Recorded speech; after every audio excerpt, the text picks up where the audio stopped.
అప్పుడు సమయం రాత్రి 10:30 అవుతూ ఉంది. నితీష్ 10థ్ క్లాస్ చదువుతున్న కుర్రోడు. నితీష్ అప్పుడే తన హోంవర్క్‌ని ఫినిష్ చేసి తన రూమ్‌లో నుండి బయటికి చూస్తూ ఉన్నాడు.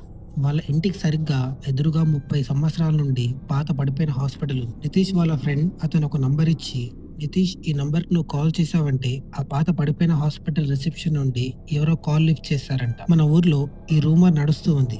ఇది నీకు తెలుసా?" అని ఉదయం అతను నితీష్‌తో చెప్పాడు.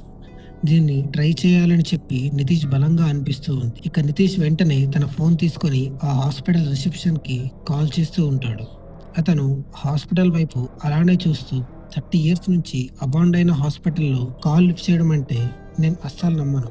ఇది డెఫినెట్ గా రూమరే. ఆ హాస్పిటల్ కి కాల్ చేసి తన విండో నుండి హాస్పిటల్ వైపు చూస్తూ ఉంటాడు. మీరు కాల్ చేసిన నంబర్ సరైంది కాదు అని చెప్పి అతనికి ఆన్సర్ వస్తుంది. సో ఆబ్వియస్ గా ఇది ఒక ఫేక్ రూమర్ అని చెప్పి నితీష్ కి అప్పుడు కన్ఫర్మ్ అవుతుంది. ఇక తర్వాత రోజు స్కూల్ ఉండడంతో నితీష్ నిద్రపోదామని చెప్పి అనుకుంటాడు. విండో దగ్గరకు వెళ్లి దాన్ని క్లోజ్ చేస్తూ ఉండగా అతనికి పాత పడిపోయిన హాస్పిటల్ విండో నుండి ఎవరో నిలబడి డైరెక్ట్ గా అతని వైపే చూస్తున్నట్టు కనిపిస్తుంది. నితీష్ తన కళ్ళను రబ్ చేసుకొని తను చూస్తుంది నిజమా కాదా అని నితీష్ అనుకుంటాడు. కానీ అతనికి చాలా క్లియర్ గా అక్కడెవరో నిలబడి ఉన్నట్టు అనిపిస్తుంది. దాంతో నితీష్ కి చాలా భయం వేస్తుంది. ఇక అతను వెంటనే తన బెడ్ మీదకి వెళ్లి బెడ్షీట్ కప్పుకొని నిద్రపోతాడు. దాని తర్వాత నుండి నితీష్ జీవితం కంప్లీట్ గా మారిపోతుంది. అతను తెలియకుండా చేసిన ఈ తప్పు తన జీవితాన్ని ఎలా మార్చేస్తుందో ఈ వీడియోలో మనం తెలుసుకుందాం. తర్వాత రోజు స్కూల్లో నితీష్ తన ఫ్రెండ్ అయిన ప్రశాంత్ పోయిన రాత్రి జరిగిందంతా ఎక్స్ప్లెయిన్ చేస్తాడు. ఏంటి, నువ్వు ఆ నంబర్కి కాల్ చేసావా? దాన్ని నువ్వు కాల్ చేసి చాలా పెద్ద తప్పు చేశావు ప్రశాంత్. నాకు ఇప్పుడే చాలా భయంగా ఉంది. నువ్వు ఇవంతా చెప్పి నన్ను మళ్ళీ భయపెట్టకు. అయినా కూడా అసలు హాస్పిటల్లో ఏం జరిగింది? అసలు ఎందుకని హాస్పిటల్ హాంటెడ్ హాస్పిటల్ గా మారింది? నితీష్, అసలు ఈ కథ ఎంతవరకు నిజమో నాకు తెలియదు, కానీ మాకు మా అన్న చెప్పిన 30 ఇయర్స్ బ్యాక్ ఇక్కడ ఒక ప్రెగ్నెంట్ ఉమెన్ ఒక బేబీని డెలివరీ చేసింది. ఆ హాస్పిటల్లో సర్టిఫికేషన్ లేని ఇంజెక్షన్ బేబీ మీద యూజ్ చేశారు. దానివల్ల అప్పుడే పుట్టిన ఆ బాబు చనిపోయాడు. ఆ నిజం ఆవిడకు తెలిసింది. దానితో ఆవిడకు పిచ్చి పట్టిందని కొందరు అంటారు, మరికొందరు ఆవిడకు దయ్యం పట్టింది అంటారు. దాని తర్వాత ఏమైంది అని నితీష్ తన ఫ్రెండ్ అడుగుతాడు. తర్వాత ఒక రోజు ఆవిడ ఎవ్వరికీ తెలియకుండా చిన్నపిల్లల వార్డులో వెళ్లి అక్కడే అబ్జర్వేషన్ లో ఉన్న 15 మంది పిల్లల్ని అత్యంత కిరాతకంగా పొడిచి చంపేసింది. ఆవిడను అప్పుడే పోలీసులు అరెస్ట్ చేశారని కొంతమంది, ఆమె ఆ చిన్న పిల్లల్ని చంపేశాక ఆవిడ కూడా ఆ కత్తితోనే పొడుచుకొని చనిపోయిందని కొంతమంది చెప్తూ ఉంటారు. ఇన్సిడెంట్ తర్వాత ఆ హాస్పిటల్ ని నార్మల్ గానే కొనసాగించాలని ప్రయత్నించారు. కానీ మళ్ళీ ఏదో ఫైర్ యాక్సిడెంట్ జరిగింది. చాలా మంది చనిపోయారు. అప్పటి నుండి ఆ హాస్పిటల్ వేరే దగ్గరికి ట్రాన్స్ఫర్ చేశారు. ఆ బిల్డింగ్ ఓనర్ దీన్ని అమ్మడానికి చాలా ట్రై చేశాడు. కానీ ఆ బిల్డింగ్ బ్యాడ్ లక్ అని చెప్పి ఎవ్వరూ దీన్ని కొనడానికి ముందుకు రాలేదు. అప్పటి నుంచి ఈ బిల్డింగ్ అలానే అబాండెడ్ గా వదిలేశారు. ఈ విషయమంతా నాకు మా అన్న చెప్పాడు. ఇదంతా ఎంతవరకు నిజమో నాకు సరిగ్గా తెలియదు. ఆ రోజు రాత్రి నితీష్ తన హోంవర్క్ చేస్తూ విండో నుంచి ఎదురుగా ఉన్న హాస్పిటల్ వైపు చూస్తూ ఉంటాడు. కాసేపు అలానే చూస్తూ ఉంటే నితీష్ హార్ట్ రేట్ ఇంక్రీజ్ అవుతుంది.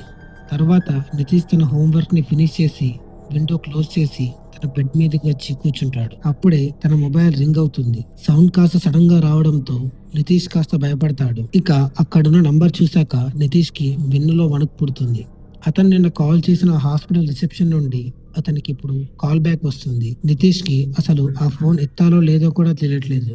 కానీ ఎలానోలా ధైర్యం చేసి నితీష్ ఫోన్ లిఫ్ట్ చేశాడు. ఫోన్ లిఫ్ట్ చేసిన తర్వాత మరుక్షణం అతనికి ఏదో కళ్ళు తిరిగినట్టు అనిపిస్తుంది. కాసేపు అయ్యాక మళ్ళీ కళ్ళు తెరిస్తే నితీష్ చూసేసరికి ఈసారి అతను హాస్పిటల్ లోపల ఒక బెడ్ మీద పడుకొని కనిపిస్తాడు. దాంతో నితీష్ కి చెమటలు పడతాయి. నేను ఇందాక ఇంట్లో ఉన్నాను కదా, ఈ హాస్పిటల్లోకి ఎలా వచ్చాను, అసలు నాకేం జరుగుతుంది? అక్కడ సిచ్యువేషన్ ఏమి నితీష్ కి అర్థం అవ్వట్లేదు. అతను పాత పడిపోయిన బూజుతో నిండిపోయి ఉన్న హాస్పిటల్ లోపల ఉన్నాడు. ఇదంతా అసలు నిజమా లేదా నా డ్రీమ్ లో ఉన్నానా అని నితీష్ తనలో తాను అనుకుంటూ ఉన్నాడు. నితీష్ వేగంగా ఎగ్జిట్ డోర్ దగ్గరికి పరిగెత్తుకుంటూ వెళ్లి దాన్ని ఓపెన్ చేయడానికి చాలా ట్రై చేస్తాడు. కానీ అది బయట నుంచి లాక్ వేయబడి ఉంటుంది. దాన్ని బలంగా నాక్ చేస్తూ ప్లీజ్ ఎవరైనా డోర్ ఓపెన్ చేయండి అని ఏడుస్తూ ఉంటాడు. అప్పుడు చాలా భయంకరంగా వర్షం పడుతూ ఉంది. ఇక ఒక్కసారి బయట నుండి డోర్ ఎవరో నెడుతున్నట్టు ఆ ప్రెషర్ కి నితీష్ వెనక్కి వెళ్లి పడతాడు. ఇక అప్పుడు నితీష్ కన్ఫర్మ్ అవుతుంది అతనితో పాటు ఈ హాస్పిటల్లో ఇంకెవరో ఉన్నారని చెప్పి ఆ హాస్పిటల్ యొక్క ఎన్విరాన్మెంట్ చాలా భయంకరంగా ఉంది. ఆ హాస్పిటల్ చాలా చల్లగా ఉన్నప్పటికీ నితీష్ ఒళ్ళంతా చెమటలు పడుతూ ఉన్నాయి. ఎగ్జిట్ డోర్ క్లోజ్ లో ఉంది. నేను ఎలాగైనా సరే మార్గాన్ని వెతికి వీలైనంత తొందరగా ఈ హాస్పిటల్ నుండి బయటపడాలని ఆలోచిస్తూ ఉన్నాడు నితీష్. ఆలోచిస్తూ ఉన్న నితీష్ కి సరిగ్గా అతని ఎడమ భాగంలో ఉన్న మూడో రూమ్ లో నుండి చిన్నపిల్లల ఏడుపులు వినిపిస్తాయి. ఆ ఏడుపులు వింటూ ఉన్న నితీష్ కి షివరింగ్ వస్తూ ఉంది. ఆ ఏడుపులు నార్మల్ ఏడుపుల్లాగా అతనికి అనిపించడం లేదు. ఆ ఏడుపులు వింటూ ఉంటే చిన్న పిల్లల్ని ఎవరో గాయపరుస్తున్నట్లు ఆ నొప్పితో వాళ్ళు గట్టిగా అరుస్తున్నట్టు అనిపిస్తుంది. ఆ ఏడుపు కంటిన్యూస్ గా ఒక 2 నిమిషాలు వచ్చి 3 నిమిషాలకి ఆగిపోతుంది. ఇక నితీష్ కి ఎందుకో మేబీ ఎగ్జిట్ అవ్వాల్సిన దారి ఆ రూమ్ లో నుంచి ఉందని చెప్పి అనిపిస్తుంది. ఇక అతను మెల్లగా నడుస్తూ ఆ రూమ్ వైపు వెళ్తాడు. ఆ హాస్పిటల్ చాలా పాతది కావడంతో బూజుతో నిండిపోయింది. లోపలున్న మెడికల్ ఇన్స్ట్రుమెంట్స్ అంతా ఎలా పడితే అలా గ్రౌండ్ మీద పడిపోయి ఉన్నాయి. ఇక నితీష్ ఆ రూమ్ లోపలికి బయట నుంచి చూస్తున్నాడు. ఆ రూమ్ లో అతనికి ఒక 15 చిన్నపిల్లలు ఉయ్యాలన్నట్టు కనిపిస్తున్నాయి. మేబీ ఇది ఆ చిన్నపిల్లల సెక్షన్ అని చెప్పి నితీష్ అనుకుంటాడు. నితీష్ ఎప్పుడైతే ఒక అడుగు ఆ రూమ్ లోపలికి వేస్తాడో అప్పుడే అతనికి సరిగ్గా మధ్యలో ఉన్న ఉయ్యాల నుంచి చిన్న పిల్లాడి ఏడుపు వినిపిస్తుంది. అది వినడానికి చాలా భయానకంగా ఉంది.